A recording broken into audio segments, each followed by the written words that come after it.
नमस्कार दोस्तों, मैं पब्लिक न्यूज़ पांडे जी सरोज पांडे में आपके सामने एक न्यूज़ लेकर आ रहा हूं।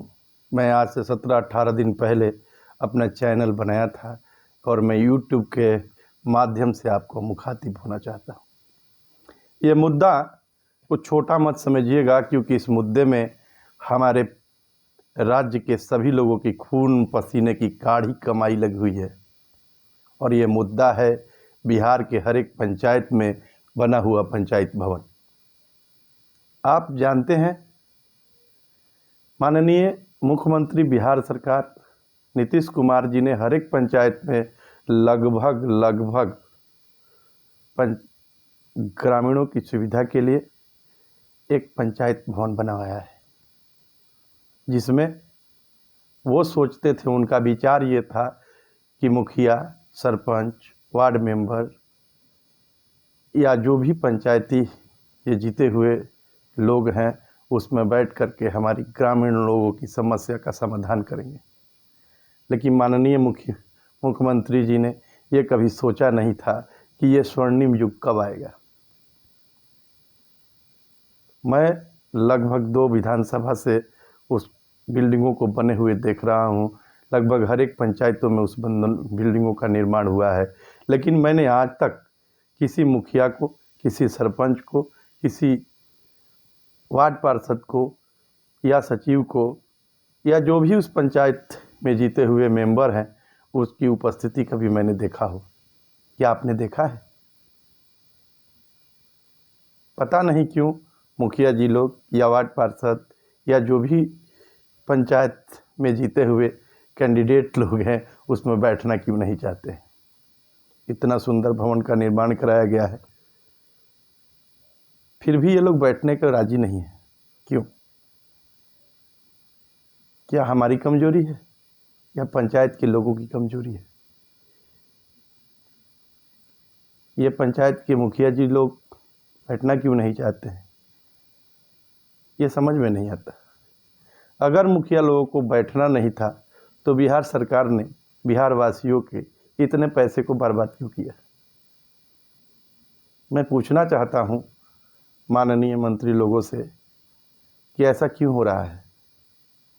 आखिर मुखिया या अन्य सेवक लोग उसमें बैठना क्यों नहीं चाहते हैं?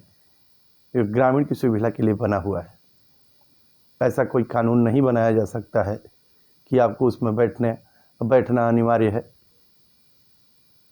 आप देखते होंगे कि प्रदेश में कमाने वाले लोग कोई काम कराने के लिए मुखिया जी के पास जाते हैं तो या तो उनके घर पे जाना पड़ता है या ब्लॉक में जाना पड़ता है, मुखिया जी वहीं मिलेंगे। कई बार के मशक्क़त के बाद मुखिया जी से मुलाकात हो जाती है। लेकिन कितने लोग ऐसे भी हैं जो मुखिया जी को पहचानते ही नहीं। क्या आप नहीं चाहते कि मुखिया आपके उस पंचायत भवन में बैठे अपने कार्यालय में, ताकि कोई भी आसानी से उनके पास पहुंच सके?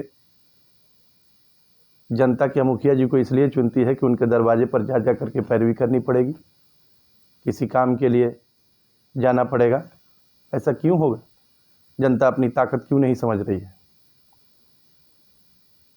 माननीय मुख्यमंत्री जी, आपसे गुजारिश है कि इसके लिए कड़क प्रावधान लाइए, ताकि जनता को असुविधा नहीं हो और पंचायत राज में आपकी वाहवाही हो। मैं सरकार के सभी मंत्रियों से आग्रह करूंगा कि सारे अपने अपने मुखिया को, सरपंच को, वार्ड पार्षद को ये सलाह दें कि आप लोग उस बिल्डिंग में बैठें, ये आप ही के लिए बना हुआ है और जनता को सुलभता के साथ उपलब्ध हो जाए।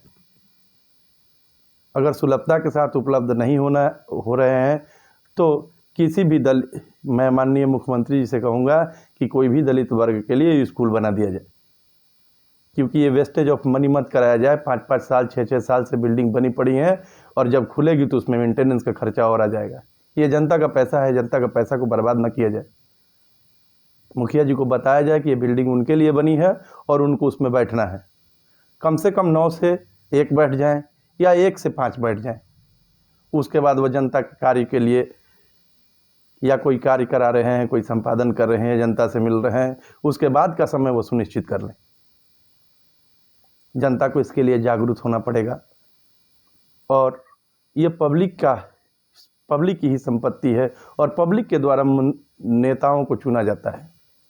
और नेता जो हैं, चाहे वो छोटे लेवल के हों चाहे बड़े लेवल के हों, शुभकामना से तो उपलब्ध हो ही नहीं सकते हैं। ये मेरा दावा है कि आप लोगों का दावा भी यही है कि अगर यही दावा है तो आप मुहिम में जुड़िए, मेरे साथ आवाज़ उठाइए, मेरे इस न्यूज़ को लाइक, फॉलो और शेयर कीजिए ताकि ये आवाज़ मुख्यमंत्री जी तक पहुँचे। मैं तो ये चाहूँगा कि देश के हर एक कोने में पहुँचे, क्योंकि ये देश के हर एक जगह पंचायत भवन का निर्माण होगा और देश का करोड़ों रुपया बर्बाद हो जाएगा ये लोग नहीं बैठेंगे तो। आखिर क्यों नहीं बैठना चाहते हैं ये? इसके लिए हमने कभी सोचा ही नहीं है। जनता इतनी कमज़ोर क्यों होती जा रही है? जनता को कमज़ोर नहीं होना है। अगर ऐसे लोग बैठना नहीं चाहते हैं तो बैठने वाले को चुनिए जो बैठ सके और आपका समाधान कर सके, चाहे वो किसी भी जाति और वर्ग का हो। वो समाज सेवा के लिए है, जनता की सेवा के लिए चुना गया है, तो जनता के उस भवन में ही बैठें जो उनके लिए बनाई गई है, जहाँ से वो सुगमता से उपलब्ध हो सके। मैं आप सबों से यही गुजारिश करूँगा कि आप मेरी आवाज़ बने और वो जो पैसा है जिसमें भवन बना है वो बर्बाद ना हो, क्योंकि ये पैसा आपका और हमारा पैसा है। मैं एक बार फिर से आग्रह करूँगा कि मेरे इस वीडियो को, इस चैनल को लाइक, सब्सक्राइब और शेयर कीजिए ताकि जल्द से जल्द ये आवाज़ बुलंद हो सके। मैं जो कह रहा हूँ ये पब्लिक न्यूज़ है और ये सच बात है। आप अपने पंचायत भवन में, अपने गांव के पंचायत में जा कर के इसको देख लीजिए। कहीं बरगद के पेड़ बने हुए उग रहे होंगे, कहीं पेंट छूट रहा होगा, कहीं बच्चे दीवार पे लिख चुके होंगे। मैं हर एक पंचायत में लगभग घूमूंगा और इसको हाईलाइट करूंगा।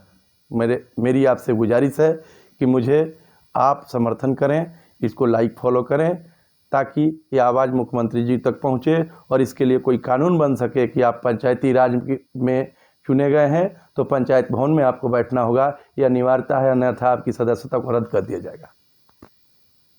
मुखिया जनता के सेवक है, जनता मुखिया के सेवक नहीं है। इसको जनता को समझना होगा। यह बात कड़वी है पर सच है। मैं सच के साथ हूँ। क्या आप सच के साथ हैं तो मेरा समर्थन कीजिए। धन्यवाद। जय हिंद, जय भारत।